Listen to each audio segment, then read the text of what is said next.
currently there are 87 homes that are on the market, and this has an average sales price of $1,161,000, and it has a median, which is quite different, of $810,000, which again, as Jeff was pointing out, there's little condos and there's really big mansions, and so this can kind of really change when we take a look at the median versus the average. Yeah, part of the zip code on the east is where some of the most expensive property in the city of Dallas is.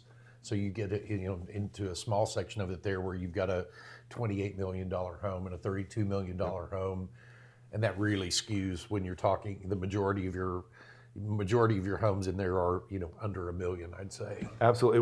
We're talking about $337 a square foot is what the average is, and you and I were just showing Ashington, and it was $447, and that can tell you how much of a swing that there can be. And currently, days on market is 51, and that is such a relief given what we've been in the past. I think that you and I talked about white hot is not our favorite, but that this is also down from November this year, which was 61.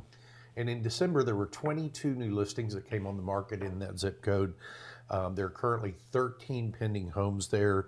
And then there were 17 that closed in the month of December, compared with 25 of them that closed in the year before, in the December of 2024.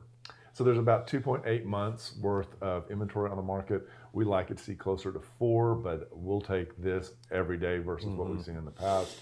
This still doesn't mean that this is exactly what's happening, because there is such a large cross section. I think that you can actually dial it in and break it into condos, lots, and then also the different types of homes, and you can get even a more clear idea.